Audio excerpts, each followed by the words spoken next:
Bon mercredi tout le monde. Eh bien, tout d'abord, coup de théâtre dans le milieu de la santé. Québec repousse la date limite pour la vaccination obligatoire. Le personnel qui aura finalement jusqu'au 15 novembre pour recevoir 2 doses de vaccin. Et Guillaume, cette nouvelle qui risque de surprendre plusieurs propriétaires de résidences pour aînés à qui vous avez parlé ce matin.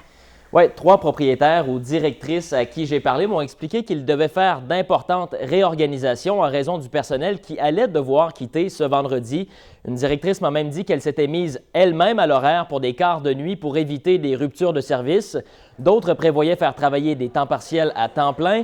Des employés de l'entretien ménager étaient réassignés à la cuisine à un autre endroit. Il semble vraiment que ces dirigeants ne s'attendaient pas du tout à un report. Et du côté du syndicat qui représente entre autres les préposés aux bénéficiaires au Bas-Saint-Laurent, on parle d'un petit gain, mais l'annonce suscite aussi beaucoup de frustration. Ceux qui ont déjà démissionné, c'est complètement idiot, là. Complètement idiot. Tout est idiot là-dedans. C'est jouer avec les gens, c'est jouer avec le monde, c'est jouer avec la sécurité des usagers. C'est vraiment irresponsable. Et je vous présente d'autres réactions au bulletin de 18h. Merci Guillaume. Je vous en prie. Le cri du cœur lancé la semaine dernière par le CPE de Rivière-du-Loup a été entendu alors que les responsables font face à une pénurie d'éducatrices sans précédent. Simon, le CPE qui a reçu plusieurs candidatures. Il en a reçu 16 depuis la semaine passée. C'est une excellente nouvelle, Catherine, surtout quand on sait qu'il en manquait environ une dizaine. Évidemment, ces candidates-là ne sont pas toutes formées. Elles ne sont pas prêtes à rentrer demain matin. Le problème à court terme reste là. Il y a un risque de bris de service qui est encore bien et bien présent. Mais à moyen et long terme, c'est évidemment un soupir de soulagement. Bon, justement, dans l'immédiat, qu'est-ce que fait le CPE pour éviter des ruptures de service? Il a vu les horaires des éducatrices. Maintenant, elles travaillent 8h30 par jour, 4 jours semaine. Celles qui le peuvent font du temps supplémentaire une 5e journée, mais il faut dire qu'ils n'avaient pas vraiment le choix d'aller d'une autre manière que celle-là. Avec la pénurie de main-d'œuvre, il n'y a plus de personnes sur la liste de rappel. On écoute la directrice générale du CPE. Demain matin, on a une éducatrice qui tombe malade, qui devient enceinte, que son enfant est malade.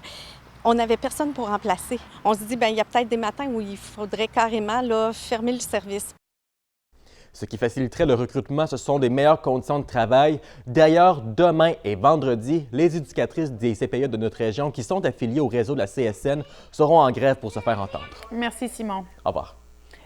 Une faible majorité des membres de la Chambre de commerce de la région de Rivière-du-Loup affirment vouloir conserver la traverse à son emplacement actuel. 183 entrepreneurs ont répondu à un sondage et un peu plus de la moitié, soit 59 % des répondants, disent aussi reconnaître l'importance de ce lien économique à l'année. Par ailleurs, la plupart ont indiqué ne pas être assez informés dans ce dossier.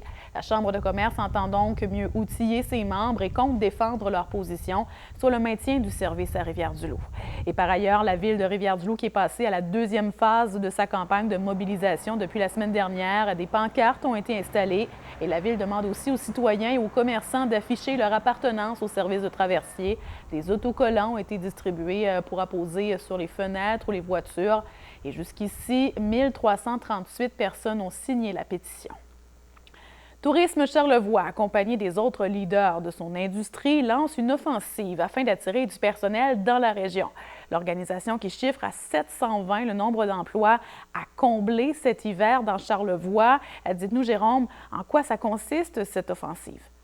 Oui, Catherine, ce qu'on sait jusqu'à maintenant de la campagne intitulée « Trouver un emploi en tourisme, c'est à plein le temps », c'est qu'un site monemploitourisme.com a été mis sur pied et facilite la recherche d'emploi dans l'industrie. D'ailleurs, dans la section « Trouver un emploi », les candidats intéressés auront accès à un filtre régional permettant d'accéder aux offres d'emploi dans Charlevoix.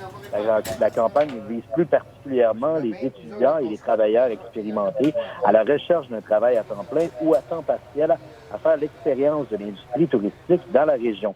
Et l'industrie touristique, elle est vraiment importante dans Charlevoix. C'est près de 30 % des emplois de l'économie régionale, rappelle Tourisme Charlevoix. J'ai notamment discuté avec Antoine Néron, qui est propriétaire de l'hôtel Baie-Saint-Paul, et se dit satisfait de l'effort de Québec et de l'Association touristique de Charlevoix.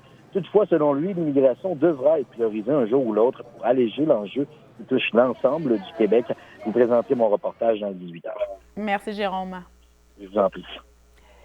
Des problèmes d'organisation du travail épuiseraient les employés de la ville de Pohénégamook. C'est ce que dénonce leur syndicat qui déplore des départs fréquents à la direction et un roulement de personnel. La Ville qui a dû notamment embaucher une firme externe pour la gestion des eaux. Le syndicat critique par le fait même la lenteur des négociations pour le renouvellement de la convention collective de la douzaine d'employés qui est échue depuis décembre 2019. La mairesse déplore cette sortie médiatique et l'attitude de confrontation du syndicat.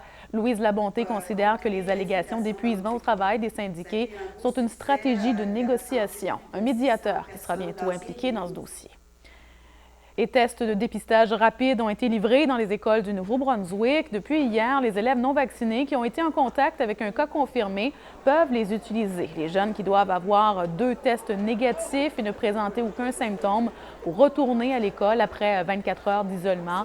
De nouveaux cas, d'ailleurs, qui ont été confirmés au cours des derniers jours dans les écoles de Saint-André, Saint-Jacques et Edmundston, là, au carrefour de la jeunesse et à la garderie du Domaine.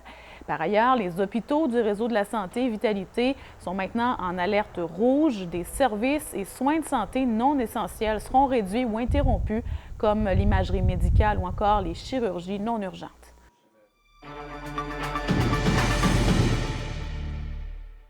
À Rimouski, l'hôtellerie Omer Brazo vous accueille lors de vos rendez-vous et traitements médicaux, quelle que soit la spécialité. Un accueil chaleureux, dans des espaces de vie modernes et bien aménagés. Un hébergement confortable et sécuritaire à 2 pas de l'hôpital. La meilleure solution pour vous et vos proches à prix accessible. L'hôtellerie Omer Brazo de l'Association du cancer de l'Est du Québec, centrée sur votre mieux-être. À la station-service Denis Pelletier, on est les experts en mécanique générale et diesel, entretien de flotte de véhicules, PEP et VR. Vous pouvez aussi nous confier vos voitures européennes. Détenteur de carte CAA, obtenez 3% en dollars CAA sur vos réparations et pneus. Et profitez des rabais des manufacturiers de pneus en vigueur et de notre service d'entreposage à la station-service Denis Pelletier. Un garage recommandé et centre de vérification autorisé CAA. Café Resto Service est maintenant rouvert et prêt à vous accueillir à sa boutique adaptée aux mesures sanitaires. Du lundi au vendredi de 9h à 17h et les samedis de 9h à midi, découvrez sa vaste sélection de produits de torréfaction qui saura séduire même les plus exigeants en matière de café. Afin de répondre aux besoins de cette clientèle résidentielle de la région de Rivière-du-Loup, le service de livraison est maintenu. Un service également offert à tous ses clients d'affaires qui demeurent desservis et approvisionnés au moment souhaité. Pour en profiter ou pour commander, téléphonez au 862-5933.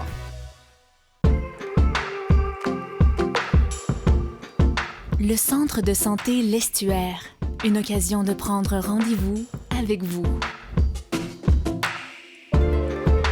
Un vaste choix de traitements où le bien-être et la détente sont au cœur de nos services.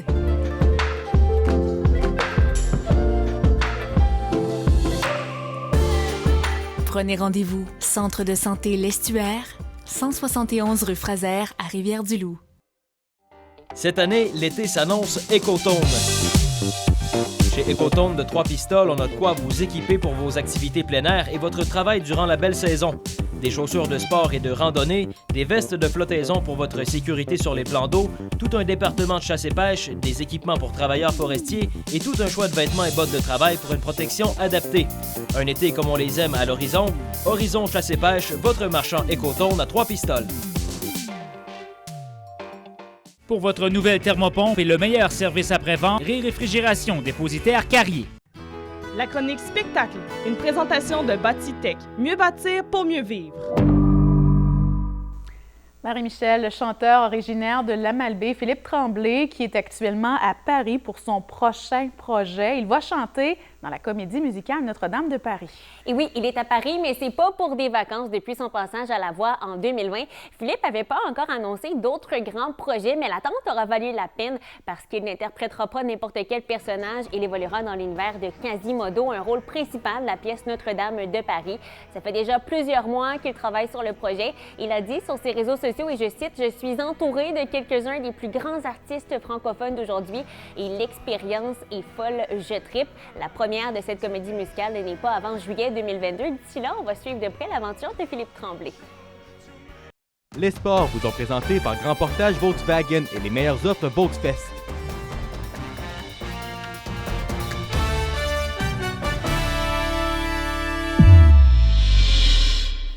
La La dernière étape du championnat québécois de moto-trial avait lieu à Notre-Dame-du-Portage le week-end dernier. Plus de 43 participants ont pris part à cette épreuve afin de déterminer les gagnants de la saison 2021.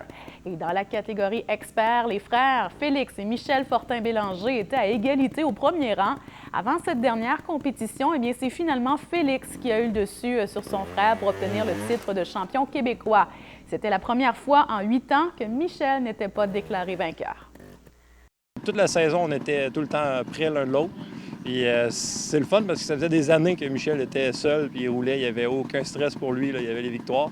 Fait que je suis content d'avoir pu remonter puis être revenu le chercher. On pratique ensemble, même dans les compétitions, on roule ensemble, on va s'attraper en haut des roches. Même s'il y a une compétition, il n'y en a pas vraiment une. Là, je veux dire, jamais qu'on se lance des couteaux. Les Gaulois du cégep de la Pocatière ont marqué un touché dans la dernière minute du 4e quart pour l'emporter à l'arraché par la marque de 22-21 face au cégep de Chicoutimi. C'était dimanche après-midi. Les participants des Gaulois réunis au terrain de la Pocatière ont pu assister à une fin de match digne d'Hollywood alors qu'il restait moins de 10 secondes à faire au match. Chicoutimi était en position de marquer 3 points à l'aide d'un botté de placement, mais dû à une mauvaise remise, ils ont manqué leur dernière tentative. Les Gaulois retrouvent donc le sentier de la victoire après 3 défaites. Hockey maintenant, pour la première chronique 3L Express de la saison, on vous présente le défenseur d'expérience des 3L, Michael Ward. 3L Express, une présentation de Bérubé Chevrolet Cadillac Buick GMC Limité. Michael Ward débute sa 7e saison avec les 3L et sa 8e au niveau professionnel. Malgré tout ce qu'il a vécu durant sa carrière, un de ses plus beaux moments est la conquête du championnat en 2016. Pouvoir avoir vécu ce moment-là avec les 3L, ça, je pense que ça rentre certainement dans mon top 3 s'il y en a un de moments en carrière avec 4000, 4500 partisans.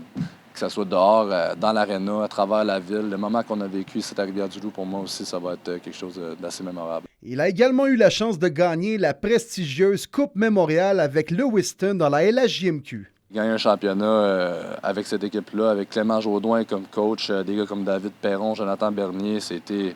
Wow. Et de quitter le foyer familial pour évoluer aux États-Unis, ce n'est pas évident pour un jeune de 16 ans. Quand je me suis fait repêcher à Lewiston, à toutes les places, c'était quelque chose de spécial, de particulier. Ma mère, je pense, ça lui a brisé le cœur de savoir que son jeune allait être à presque 10 heures de route de chez eux. Le vétéran des 3L dirige maintenant des équipes du programme hockey des Sphinx de l'école secondaire de Rivière-du-Loup, un métier qu'il ne pensait jamais faire. Un de mes collègues, Chad Lacasse, un ancien 3L, justement, m'a contacté, il m'a dit « ça ne te tenterait pas de venir essayer ?» Puis là, je suis venu essayer. J'avais tout le temps quand même donné des camps d'entraînement avec des coachs, mais j'avais jamais essayé de coacher une équipe durant l'année. Une fois que j'ai essayé cette expérience-là, bien là, la piqûre m'a pogné, puis j'ai découvert que j'adore travailler avec des jeunes. Michael Ward a l'intention de revivre un championnat avec les 3L avant d'accrocher ses patins.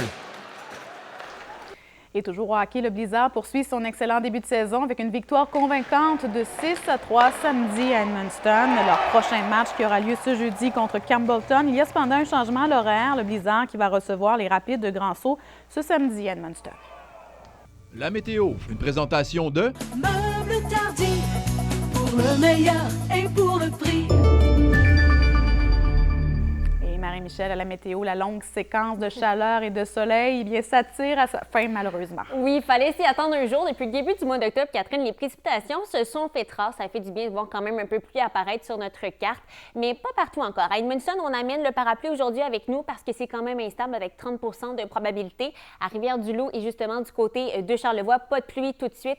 C'est un mercredi qui se passera en alternance, maximum très doux de 15 à 23 degrés. Ce soir, 30 % de pluie au centre et justement du côté du nord-ouest. Du côté de Charlevoix, ça va rester quand même sec et au nord-ouest et sur la rive nord, eh bien, il y aura du brouillard, le même du côté de Rivière-du-Loup en fait, minimum de 10 à 14 degrés. Demain, dans Charlevoix et à Rivière-du-Loup, possible pluie, mais seulement en matinée, en après-midi, ça se dégage. À Edmundston, c'est un beau jeudi qui sera en alternance, pas de pluie dans votre coin. Ça commence à se rafraîchir avec des maximums de 13 à 19 degrés. À long terme, du côté de Rivière-du-Loup, la pluie qui prend place complètement complètement dès vendredi. Ça se poursuit samedi. On va avoir une petite tempête automnale. Là. Je vais pouvoir vous en parler. Rendu là quand même 25 mm d'eau dimanche, retour du soleil. Sur Charlevoix, c'est identique pas mal, mais les mercures, par contre, qui commencent à descendre, Catherine, 9 degrés, là, on sort la petite laine parce que c'est pas chaud à l'extérieur, alors que sur Edmundston, pas d'espoir de luminosité pour le week-end jusqu'à maintenant. Ça peut quand même changer là, le système automnal qui passe vraiment chez vous.